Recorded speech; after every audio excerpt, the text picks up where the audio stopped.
Okay. Gotta do my little hand washing, y'all.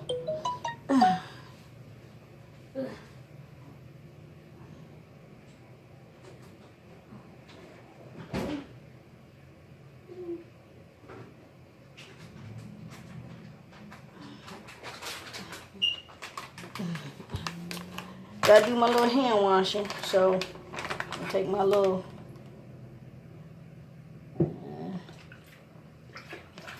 fill it up with one tablet. And these are just my little clothes. When you running out of clothes, this is what you gotta do. My daughter didn't bring me any quarters, so I gotta use my hands. So, but I do use Tide.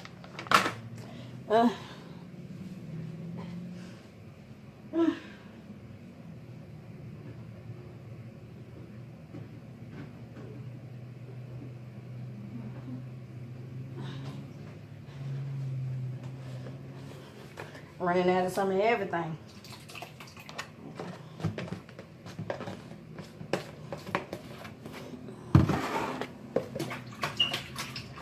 So let that soak.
Okay, I'm running out of clothes, so I'm gonna do some hand washing. But I use my closet. I have an empty space in my closet, so I use that as my like hanging clothes, wet clothes or whatever. So I'm gonna use that part, and I got enough hangers to hang the clothes, let them dry. And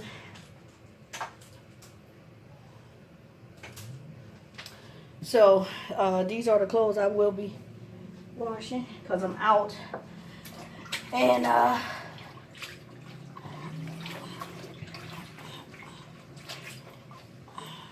so when you running low on clothes, that's how my mama taught us.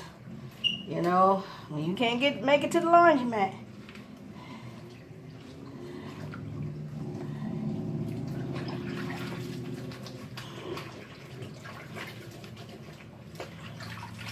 And this is my little shirt, especially my t-shirts and stuff. My little lay around clothes for the house.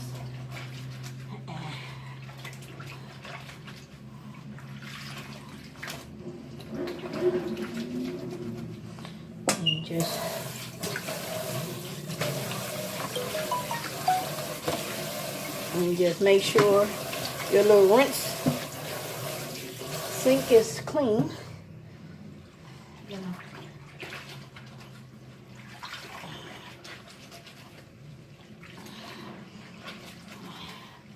I don't like when clothes pile up, but sometimes it happens.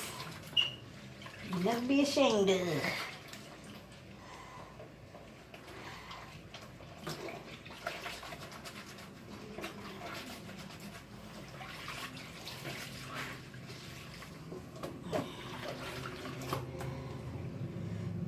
Thank God I'm just doing this for me. I have my grandkids' clothes, but I could throw them in the washing machine. They ain't here. But I gotta maintain clothes on me.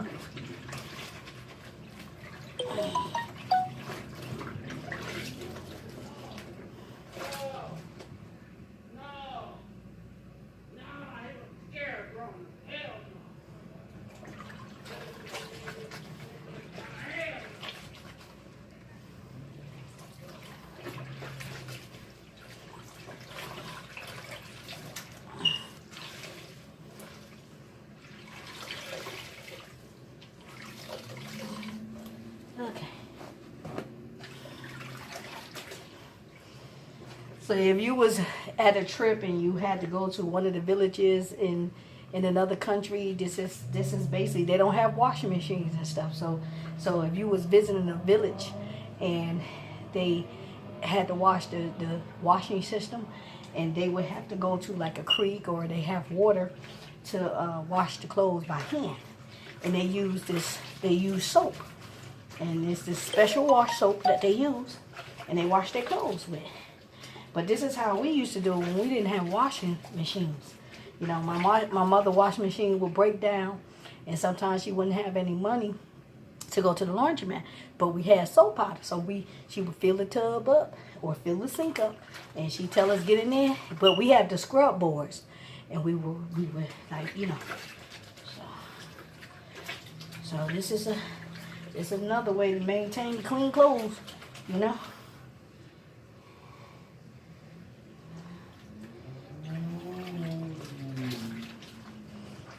And this how I did it when I was starting off and single mom and didn't have a lot of money and wasn't making a lot.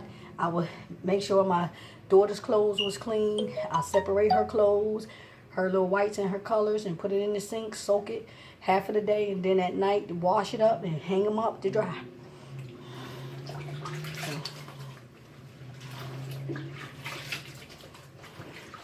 So this is the old school right here. You know, sometimes it's good to have latest technology and stuff like that, but when you don't know what to do when these things is not here and you don't have them, you know, this was the first thing that they used to do. You know, the olden days, this is how they kept their clothes clean. Scrubbing.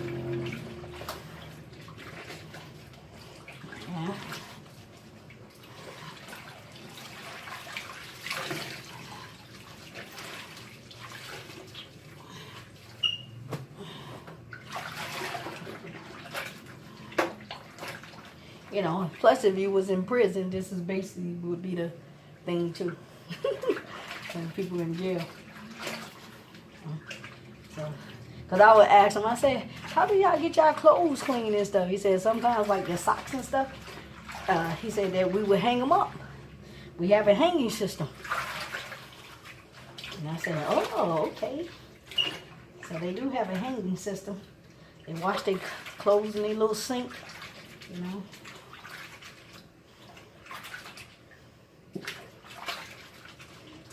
So some people who did time for like 10 years, 30 years and stuff, that's what they used to. So they used to having, you know, this type of, you know, washing, you know. You have some women, this is how some women that endure prison, this is how they do it. But my mom, she showed us this when we was little girls, you know. But sometimes people don't know how hard it is until they really get in that situation, you know. So I just counted on joy that, you know what I'm saying, being taught these things and not, you know, not being, you know, narrow-minded about what all can happen if you don't have, you know. So I never lost this technique, you know, going, you know, making this, you know, not making excuses, say, I don't have no clothes, you know. And this is what it basically was. My mama would get in there, fill up the tub, especially our school clothes. So she didn't make no excuses. And I showed my daughter the same technique. When you ain't got no money to wash clothes, the little stuff that you do need throughout the week, wash you up a couple of outfits and hang it up. And you got school clothes, you know. So that's how I raised my daughter. Sometimes we ain't had it like that. Go to the laundromat. And sometimes we didn't have it like that until we got a washer and dryer, you know, and I had to save up and get the washer and dryer.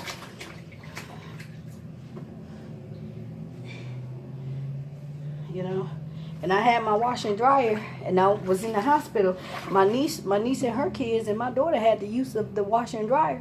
You know, my brother came and packed up my house. He had the washer and dryer. He took the washer and dryer with him to store it in his closet. I mean, stored in his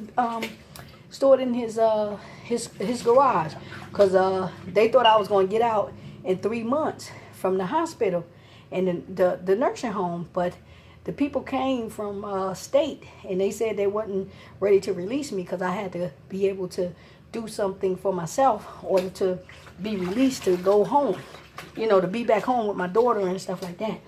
So, but I had a townhome and stuff. So to God be the glory, I'm doing it.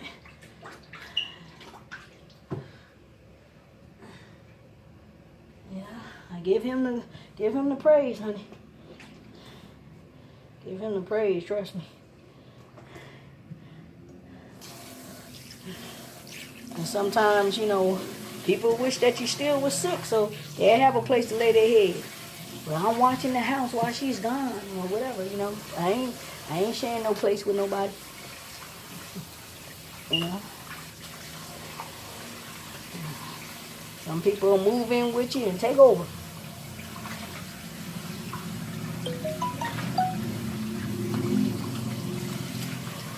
So to God be the glory, I'm still here. And I can continue on taking care of myself. And you know what I'm saying? Taking care of myself, and it's a little slow process, but I'm here. I'm doing it. That's all I can say. That's all I can give him thanks for. I'm doing it. It's painful sometimes, but I'm doing it. You know, I'm not making any excuses. I'm not whining and feeling sorry for myself. You know, I'm not depressed, sitting somewhere depressed and letting myself go down, you know. Sometimes it ends up like that when you're hurting so bad, you know.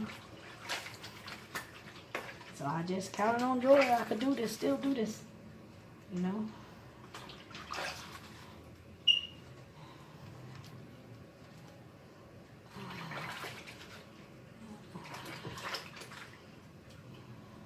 So I'm glad that I'm a little independent, you know. My family don't have to wipe my butt no more. They don't have to change my diaper. They don't have to feed me. So I'm grateful. I come a long way. And I ain't ashamed to tell you who did it. You know, Jesus. You know, he keeps his promise. God keeps his promise. So I'm grateful. I like these little things. I would do cotton because, you know, these give you kind of sweat your little vagina. So I put a pad on the thing, but I designed some of these. These are the panties that I designed because they comfortable. They are, you know, they real comfortable. You want something elastic and comfortable, you know. But yeah, I put a panty liner because stuff like this kind of mess with your little coochie. It'll sweat it, you know, and you don't want that, and you don't want to feel like you're wet all the time, you know. And so I just put a panty liner underneath. But they're real comfortable. I like them. You know, they're real comfortable drawers. Panties, rather. I'm saying drawers. But they, you know, back in the day, black folks say drawers. My drawers! You know, so I like to feel comfortable when I'm wearing underwears. Some people don't wear underwears because they feel restricted, but I like to feel comfortable, so I get them a little big like this so that I can feel comfortable. You know what I'm saying? I don't have to be digging up my butt all the time, taking them out. You know what I'm saying? So I like big drawers and stuff like that, you know. Doesn't mean I wear this size. I just like to be comfortable. I don't like them little coochie grabbers. Yeah, get on my nerves. Digging for gold. And there's gold in them hills.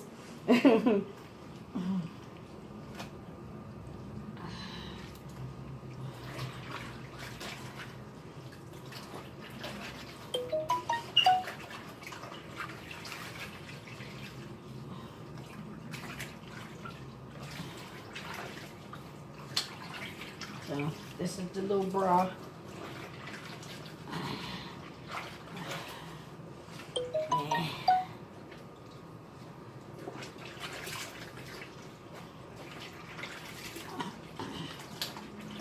This is comfortable too. Your little girdle. I've designed a lot of underwears because my underwears would never fit, you know, would never feel comfortable on me. So I designed a lot of stuff that will help my back. You know, I like girdles that have like a back. It looks like a back brace. It's a booster and a back brace at the same time. But they didn't. I haven't seen it, but I know they got one. And it's like from the old days, you know. It's from real old days. So I'm just washing me out a couple of things. Couple of items. You know, like I said, I have the money, but I just need change. So I have the money, I just need change, and I don't have change to do anything. So.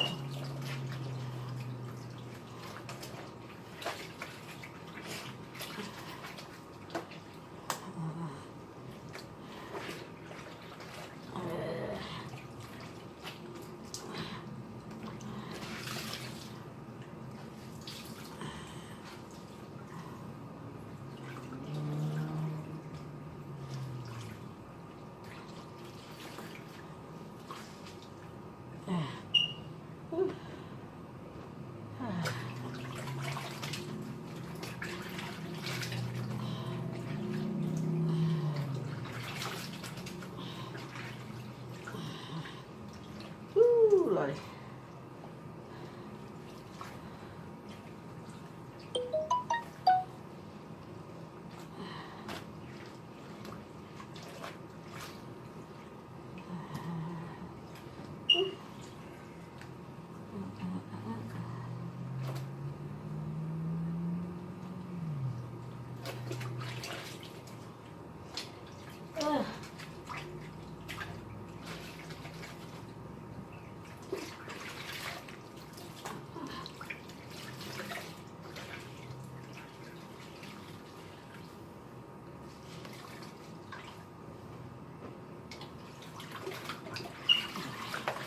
course, these are my shorts. I like around here.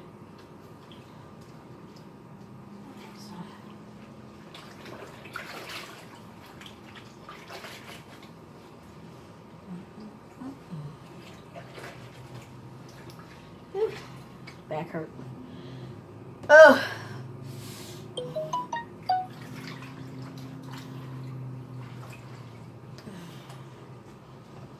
I mean, trust me, I feel the pain when I'm doing all of this, but you know, I don't have time to do it. I can't go without clothes, you know. So I do feel the pain.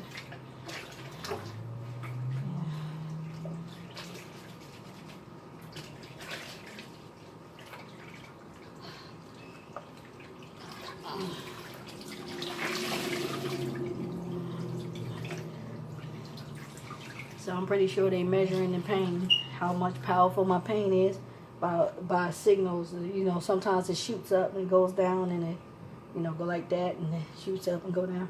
So that's monitoring pain in the body.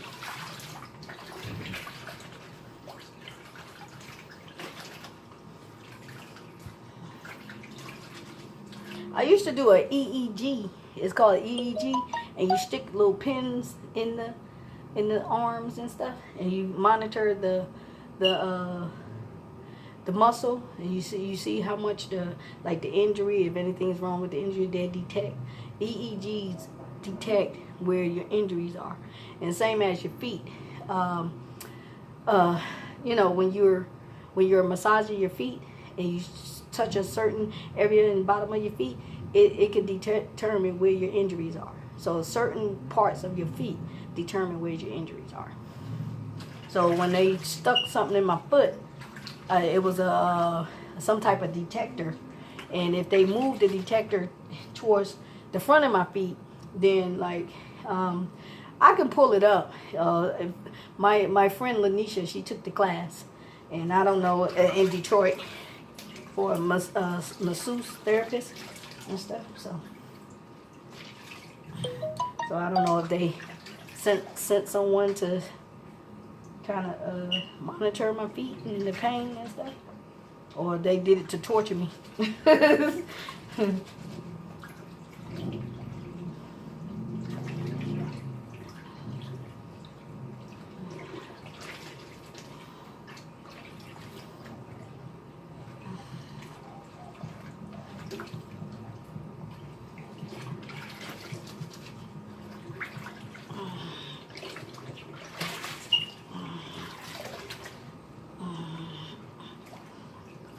So 9 out of 10, somebody must be looking at the medical records. And my brother James Miller had my medical records. So he was my guardian for 3.5 years.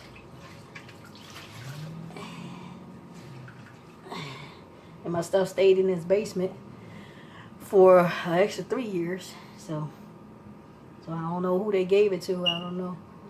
But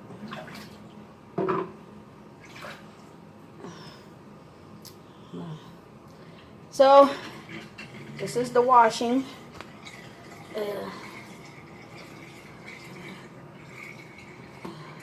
I mean, I can go to a physical therapist and have the courts,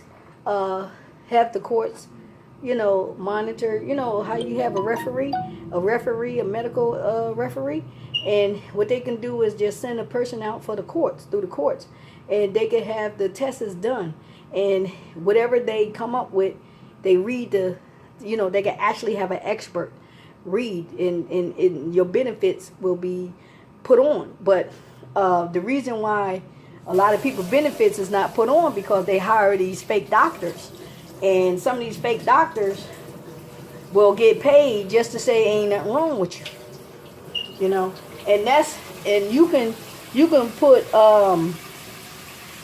if you have somewhere where you can save a person's life by giving them a certain treatment, approving them with this treatment, and the person denies you, it's like first degree murder. You know, you can place a doctor under arrest for conspiracy of refusing to help a person that have a pre-existing condition that the person been getting treatment all these years. Now all of a sudden the person can't get the treatment. You know, so that falls under Barack Obama's whatever that is.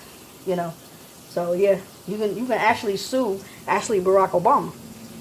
Because if you go through any type of medical record and you see that the person is receiving the treatment already and then you deny the treatment, that's first degree murder.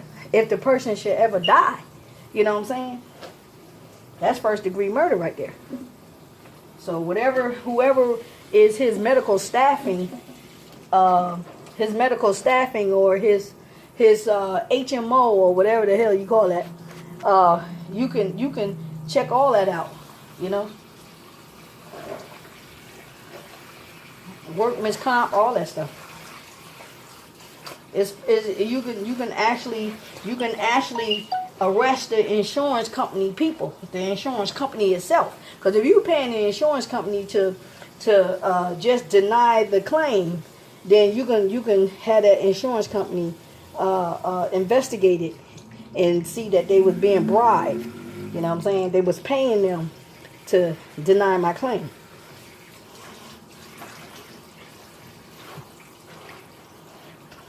So you can have people arrested. You know? That's a lot of years in prison. A lot of years.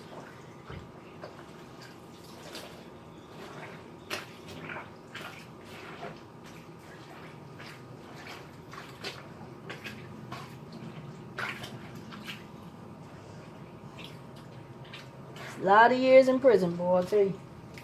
I done seen it happen before too many times.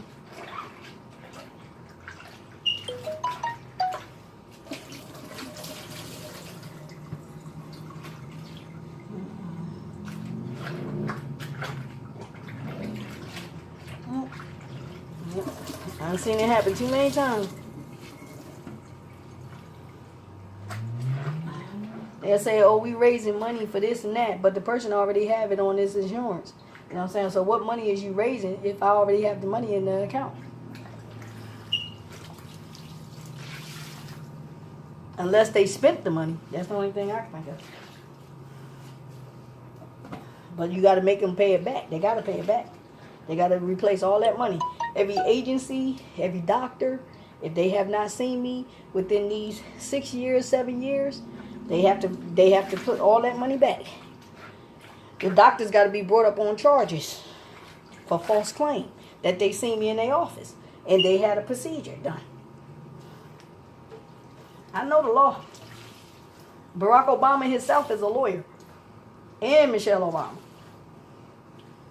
Their education is law firm. And my Alexa, she's law firm. She's a lawyer. They know the law.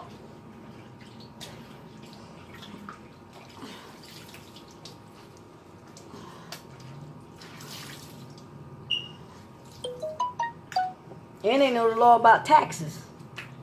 Her husband is a tax person. You know what I'm saying? So.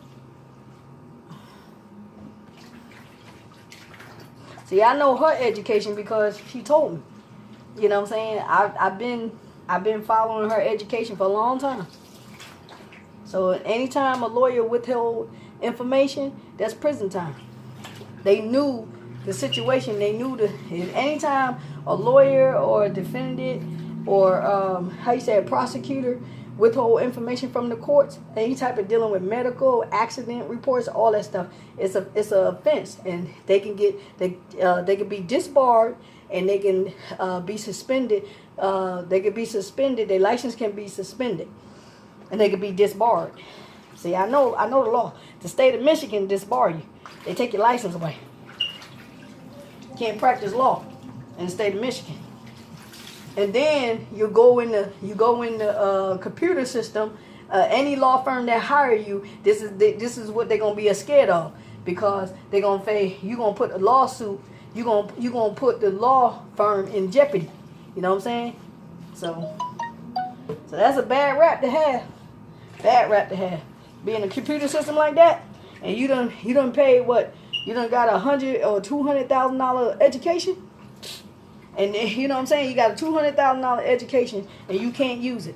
You know what I'm saying? Because of your negligence. You know.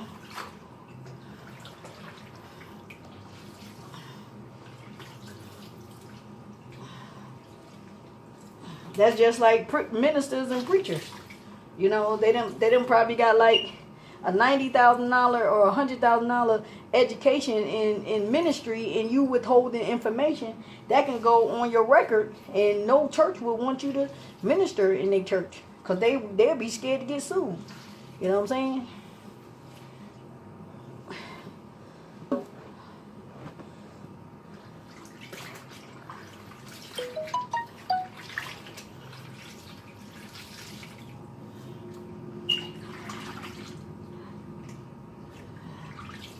You'll lose a lot of support when it comes to churches. Other churches won't support you.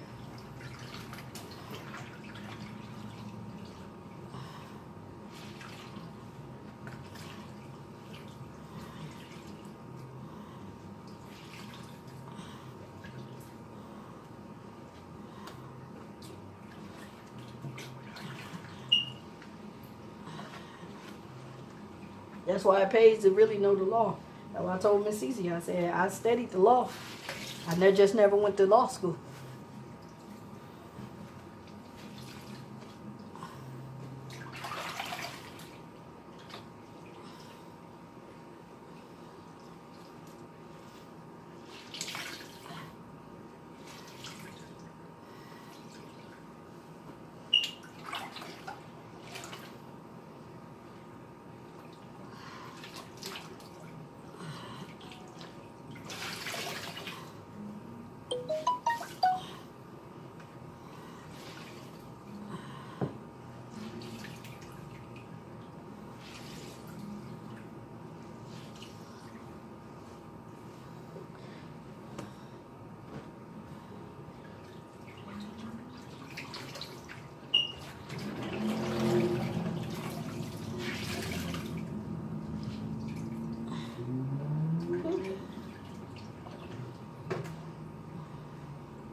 Yeah.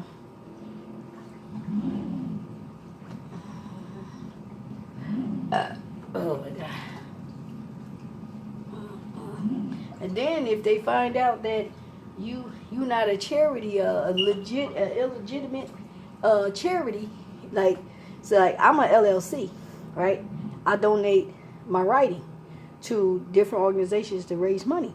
So if they find out that you're not a legit LLC that really do the work, that's another thing. They'll bring charges up on you, and they say, look, she's fraudulent or whatever, you know what I'm saying? But you can't like take somebody's work and then put your name on it and say I'm fraudulent.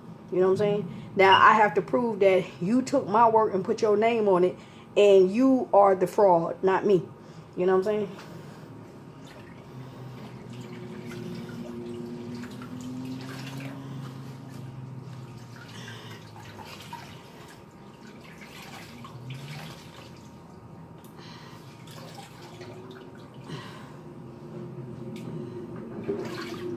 So I told her I would never lie to nobody.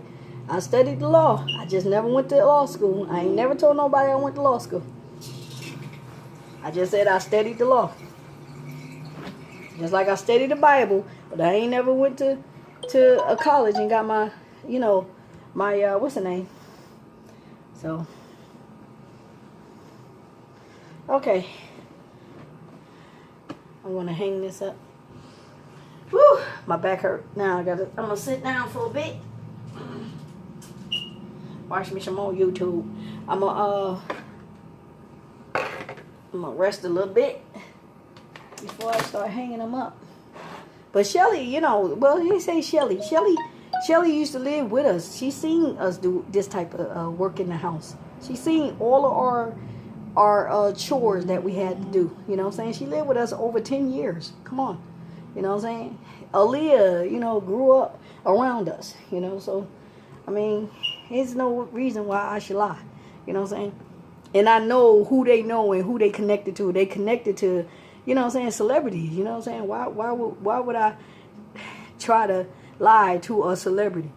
You know what I'm saying? And I know that they are, they behind the scenes. They might be behind the scenes telling people, bad things about me or good things about me. You know what I'm saying? So, yeah. Okay. See y'all later.